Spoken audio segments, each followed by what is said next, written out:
Hey there, today we're going to go ahead and take a look at setting up a MongoDB database in Nest.js. I'm going to be using Mongoose to set this up.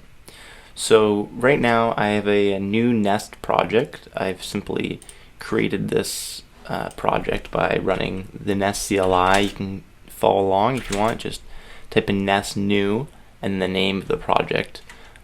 If you prefer, I'm also going to put the link to the GitHub repo for this project in the description, so you can start off there. So we're in a fresh Nest project, and the first thing we're going to go ahead and have to do is add some dependencies because we're going to be adding Mongo. So go ahead and open your terminal and make sure you run yarn add or npm install nest.js/mongoose and then mongoose itself. So now that we've installed our dependencies, we can easily set up MongoDB. Let's go ahead and open the source directory, and we're going to open up the app.module, and inside of the imports array we are going to call mongoose module.forRoot. And forRoot, what it does is it takes in the connection URI, so it tells Mongoose where to look for the MongoDB database. Now if you're running this locally, it's going to look something like this. You're going to have MongoDB localhost because we're connecting to our local machine, and then it's going to be / the name of your database. So I'm going to call this one demo. Now that we've gone ahead and set up the Mongoose connection to MongoDB, we're going to go ahead and create our first schema. A schema on Mongoose, if you're not aware, is just a definition of the data that we are going to save in our database. So we need to tell Mongoose what the data looks like that it should be expecting to save in the database. So following along my examples of creating different folders for different domains, we'll have an example here where we have a users folder that deals with users related logic, and inside of here we'll create another folder called schemas, because we certainly can have more than one. In this case we're only going to have one, so I'll call this user schema. And inside of the user schema, we're going to go ahead and export a class called user. And we need to do a couple of things here. First of all, we're going to decorate the class with schema, and we import this from Nest.js Mongoose. So make sure to change this import to Nest.js Mongoose. Now we can go ahead and define what the user document should look like, what kind of properties it should hold. So we will say that we have a user ID type string, and now for each of these properties we need to decorate them with this decorator called the prop, which we import from Nest.js Mongoose. So we'll say we have a user ID, maybe an email. Just to keep things simple, this will be a string. We can do an age here for a number. And we'll also include an array of strings here. So to do this, we need to tell Mongoose what this looks like, and it's an array of strings. So that's what that looks like here in the decorator. And we'll just say favorite foods type string, and it's an array of strings. So notice here that we tell Mongoose that it is an array of strings. So now we can go ahead and export another constant down here called user schema. And we're going to call schema factory, which we import from Nest.js Mongoose, .create for class, and then we're going to pass in the user class. Now there's one last thing we have to export up here. Let's create a new type called user document. And this is going to be a combination of the user we've just defined, as well as the union of the document from Mongoose itself. So make sure we import this up top as well, as we're going to need this in a little bit. So now we need to tell Nest.js about this new schema we've created, and in order to do that, I'll create a new file in the users directory. We'll call it users module, because this is the module for the users directory. It looks like I actually have to move this up into the users directory, so this should be at the root level. And inside of the users module, we will go ahead and add the typical local Nest.js decorator, and we will go ahead and also export the class. Let's go ahead and do that first. Let's go ahead and import module from Nest.js. Now in the imports array, we are going to call mongoose module dot for feature, and for feature is going to take an array. In that array, we are going to define our schemas. So in this case, we only have one schema, and we need to specify the name. So this is the user class that we've created, and then we want to call the name property on that, which is inherent to any class that we create.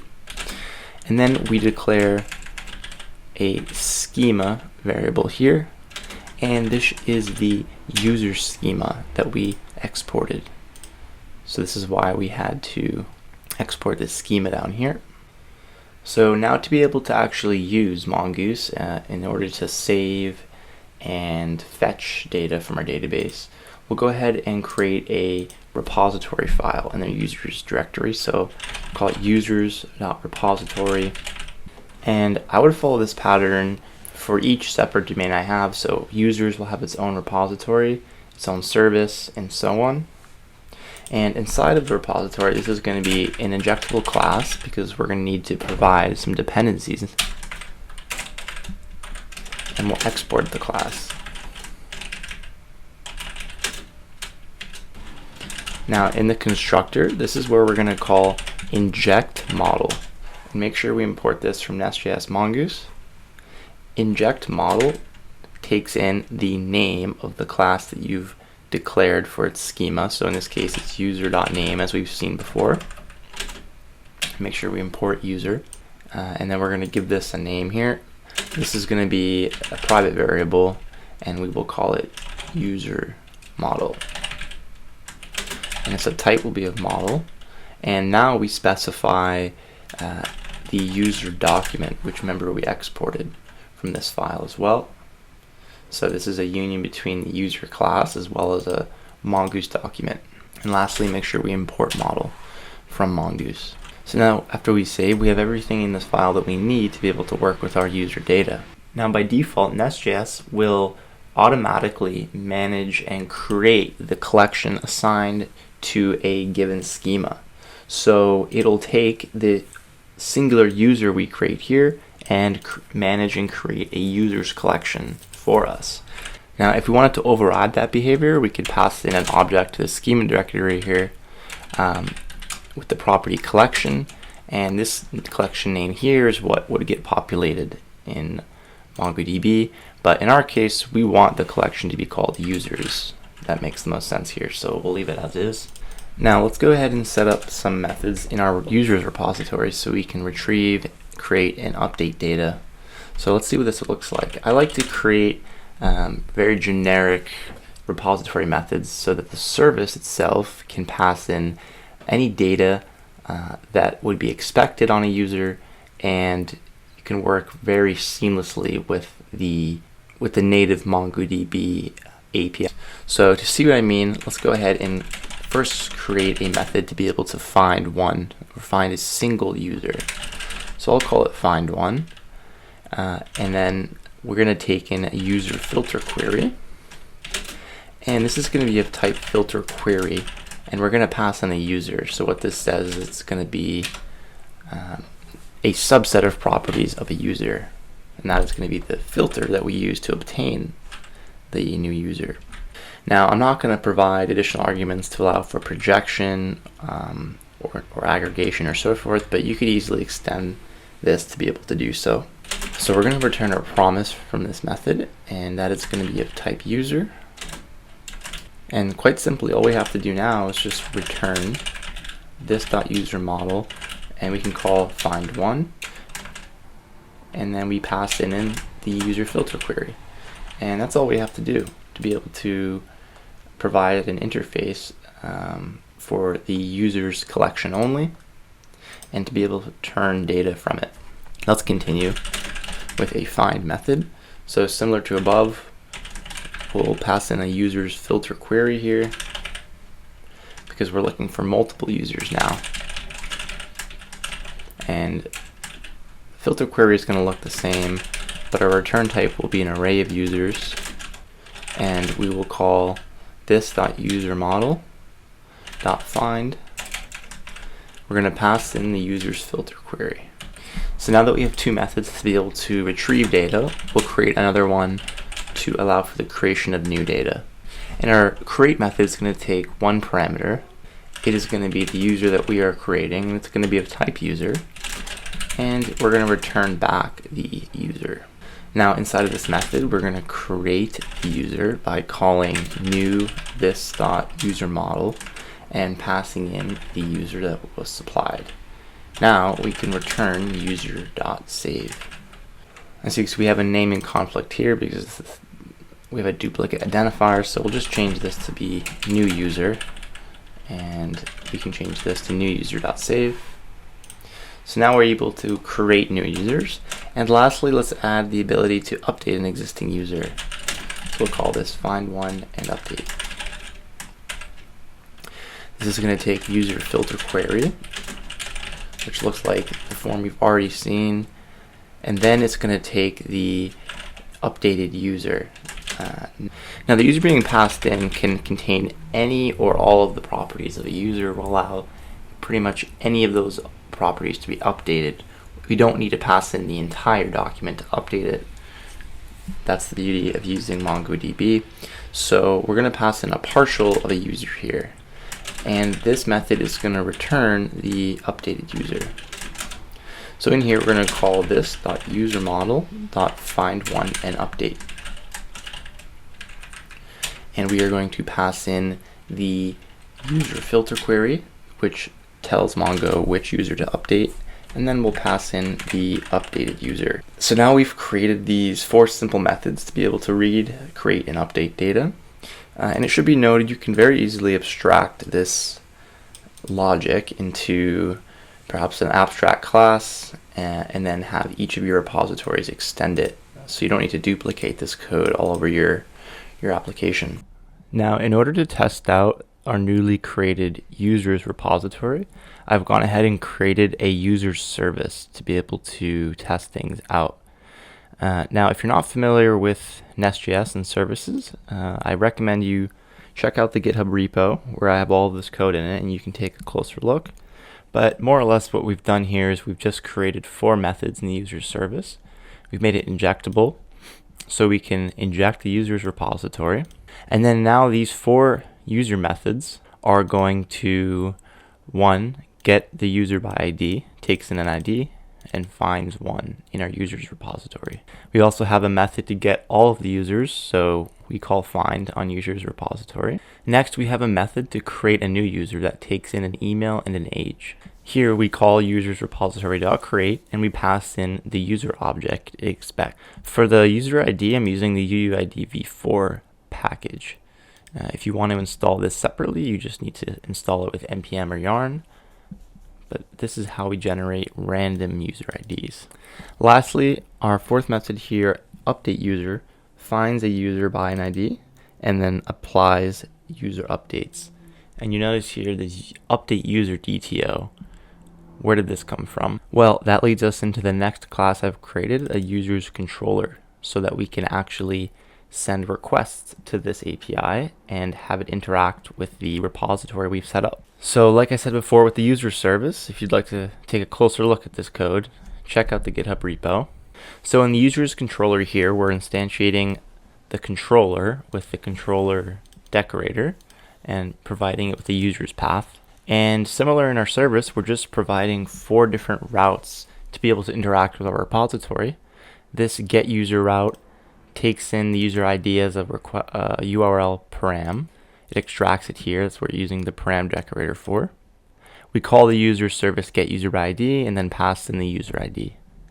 Next, we have just a generic get all users URL that will return get users from our user service.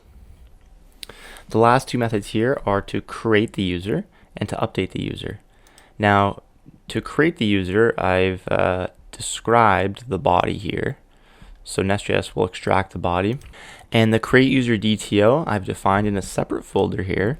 So I have a DTO folder, one with create user and one with update user. And all this is it just defines the data that we expect to receive. So here, create user DTO, we expect an email and an age in the body.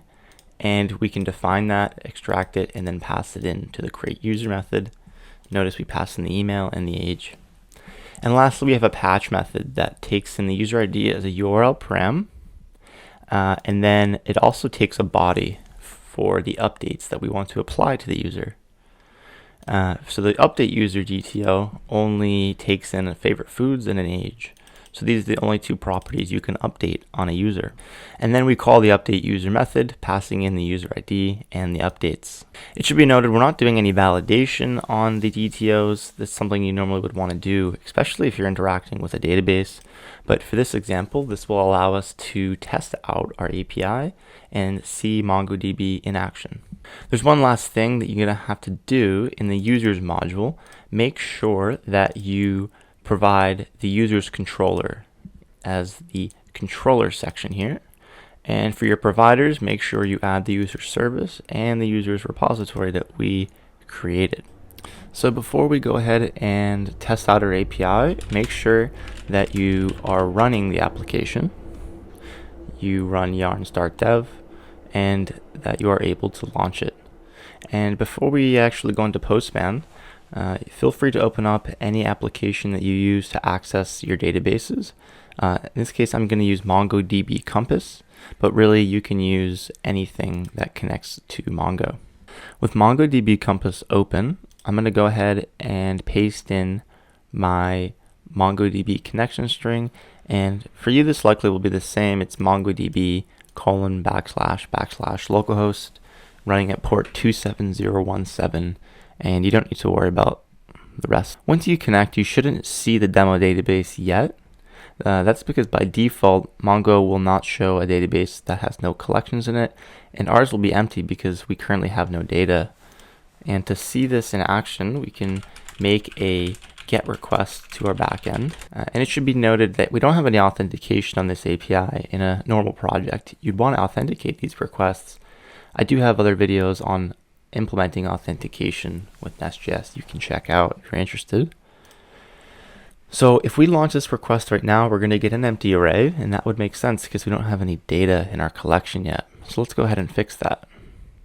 We'll launch a post request at users, and we'll go ahead and create a new user. We'll pass in a raw JSON body here, and let's fill in the information that the API expects.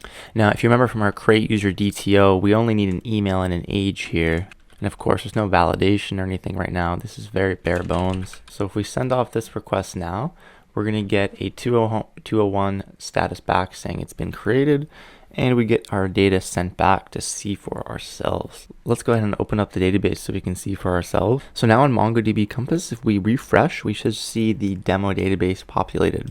If you click through, you'll see one collection, the users collection, and within we can see the new user that we just created.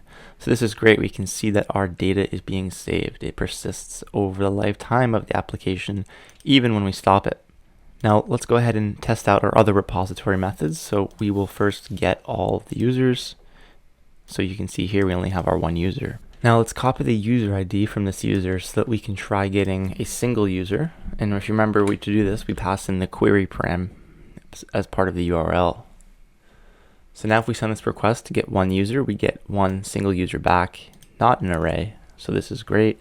And lastly, let's test out our patch method, where we provide the user ID and also a body that can have updated information. So here we'll pass in our favorite foods array.